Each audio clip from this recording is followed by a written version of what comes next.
नमस्कार, मैं नागेंद्र सिंह और मेरे साथ हैं केशव कर्ण। केशव जी के साथ आज हम ये डिस्कस करने की कोशिश कर रहे हैं कि यहाँ पर महागठबंधन ने कौन सा ऐसा पाप किया कि बिहार में इनकी इतनी बुरी हालत हो गई। राहुल गांधी, तेजस्वी, जिन्होंने इतने सारे जॉब्स की बात की जो कि बिहार में सबसे बेसिक रिक्वायरमेंट है। तेजस्वी ने यहां तक बोल दिया कि हर एक घर में एक नौकरी जरूर दी जाएगी।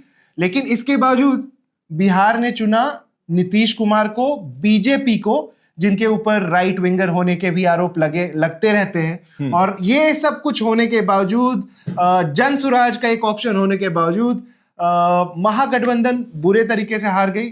तो कौन है महागठबंधन के पीछे? कौन से ये 5 कारण थे? उसमें से पीके एक कारण जरूर होंगे, क्योंकि पीके और ओवैसी इन्होंने काफी सारे वोट काटे और आई थिंक 9% वोट तो पीके की पार्टी को मिल गया। नहीं, 9% नहीं, लेकिन वोट उनको मिले हैं।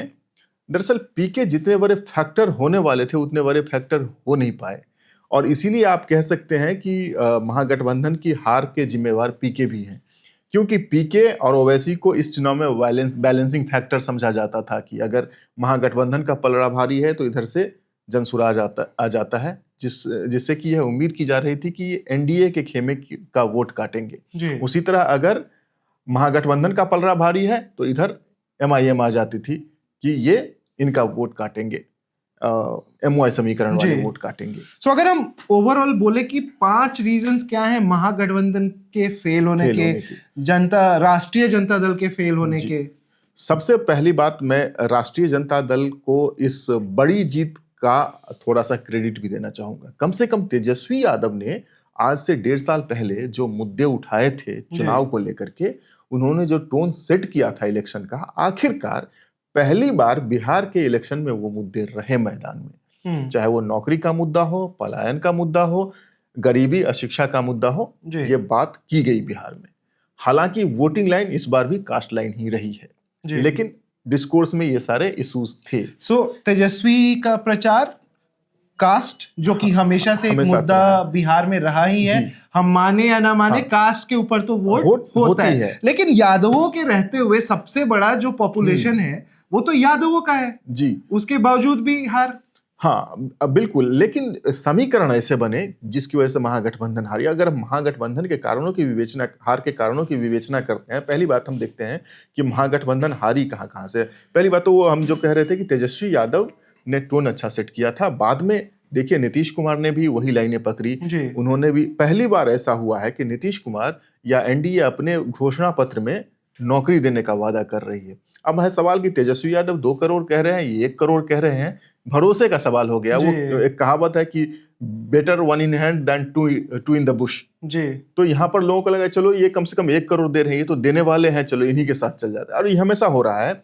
आप देखिए कि चाहे महाराष्ट्र हो, मध्य प्रदेश हो, छत्तीसगढ़ में टॉपल हो गया, झारखंड हो, तमाम राज्यों की फहरिस्त है जहां पर जो इनकम्बेंट गवर्नमेंट थी और उन्होंने अगर ऐसे वादे कर दिए, फ्रीबीज दिए, तो लोग उनको री इलेक्ट करके लेके आए हैं। तो जो बीजेपी बोलती थी कि फ्रीबीज मत दो भाई, फ्रीबीज की बात ही मत करो, जब आम आदमी पार्टी दिल्ली में थी, वो फ्रीबीज दे देकर के जीत रहे। तो ये 10,000 जो है तीसरा मुद्दा, बहुत बड़ा मुद्दा है। 10,000 रुपए एक बिहार जैसे गरीब राज्य की औरतों को मिलना, जिनकी सैलरी 5,000 रुपए भी वो नहीं कमा पाते एक महीने का, उनको 10,000 अचानक से इलेक्शन के जस्ट पहले मिलना बहुत बड़ा ये मोटिवेटिंग फैक्टर था। ये कैटलिस्ट है महिलाओं का अपने घर से निकल करके मतदान केंद्रों तक आना और फिर जेडीयू के पक्ष में वोट डालना। ये हो गए 3 सबसे बड़े मुद्दे, 3 सबसे बड़े कारण हो गए।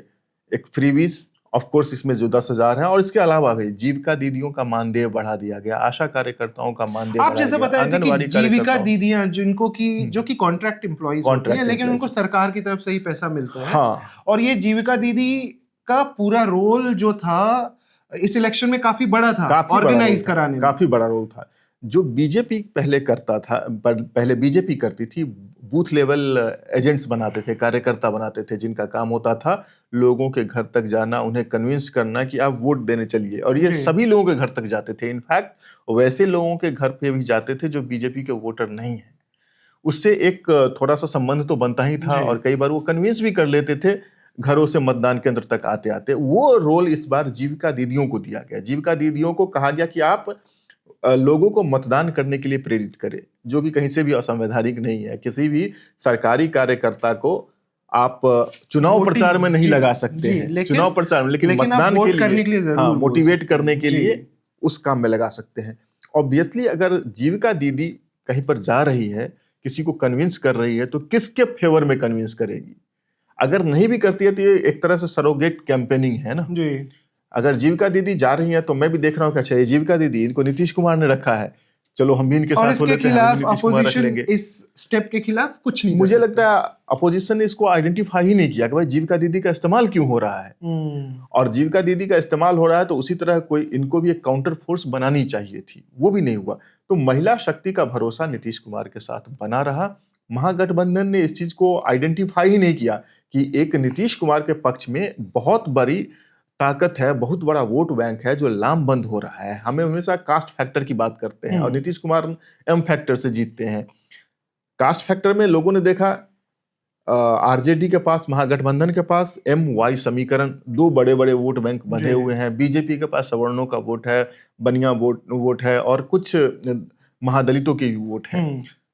जेडीयू के पास उनके अपने ओबीसी वाले वोट हैं, कोयरी कुर्मी के वोट हैं और फिर कुछ महादलित के वोट हैं।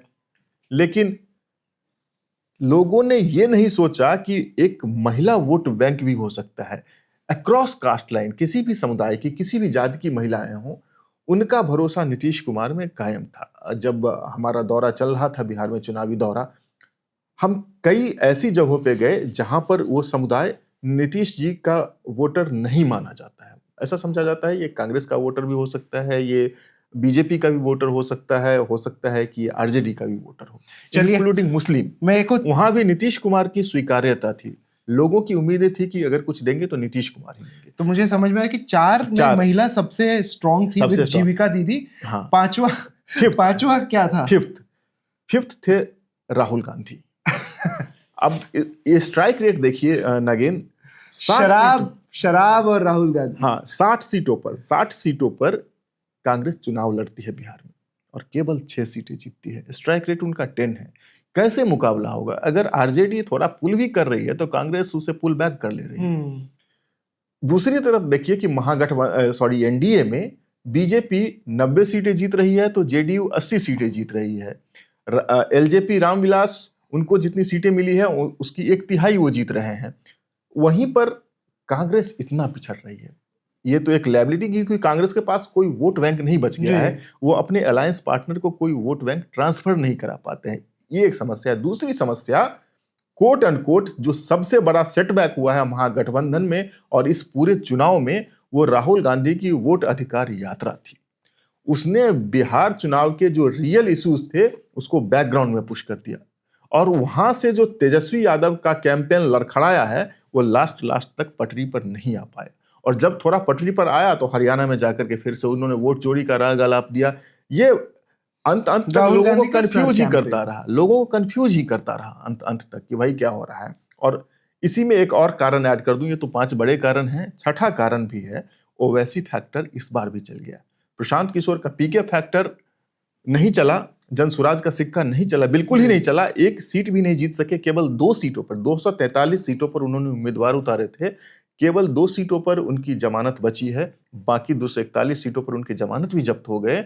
वहीं सीमांचल में ओवैसी का सिक्का इस बार भी चला है। पिछली बार की तरह इस बार भी वो 5 सीटें जीत गए हैं और सीमांचल के 24 सीटों में से केवल 4 सीटों पर, केवल 4 सीटों पे उनकी जीत। हाँ, महागठबंधन के उम्मीदवारों की जीत हुई है। बाकी 5 पर ये जीते हैं और अन्य सीटें महागठबंधन से बिल्कुल दूर चली गई। वो वहां पर बीजेपी को सीटें मिली, वहां पर जेडीयू को सीटें मिली, वहां पर एलजेपी की भी सीटें आई है। तो ओवैसी फैक्टर भी एक फैक्टर रहा और ये सब रिपल इफेक्ट भी क्रिएट करते हैं। जब चुनाव में ऐसी चीजें होती है, लोगों को लगता है ये नहीं जीत रहे हैं, तो और थोड़े जो फ्लोटिंग वोटर्स होते हैं तो वो जीतने वाले उम्मीदवार के साथ चले जाते हैं। ये सारे छोटे छोटे कारण भी जेडीयू और बीजेपी की बम्पर जीत में भूमिका मतलब बीजेपी को जिताने में पहले तो 4 जो हमारे नेता हैं अपोजिशन के, उन्हीं का सबसे बड़ा हाथ है। और उसके अलावा जो 10,000 रुपए की वैल्यू हम यहाँ दिल्ली में बैठकर शायद ना समझ पाए, लेकिन बिहार की जनता जो अभी भी दबी कुचली स्थिति में है, कम से कम 70 से 80% जनता तो जी, है, जी। उनका जो पूरा सपोर्ट है वो उस 10,000 रुपए के लिए भी जरूर रहा है। आइए हम देखेंगे कि कैसे सरकार बदलती है और कौन बनता है चीफ मिनिस्टर, और सारी ताजा जानकारियां हम आपके पास लाते रहेंगे। फिलहाल इस वक्त के लिए इतना ही। Subscribe to One India and never miss an update. Download the One India app now.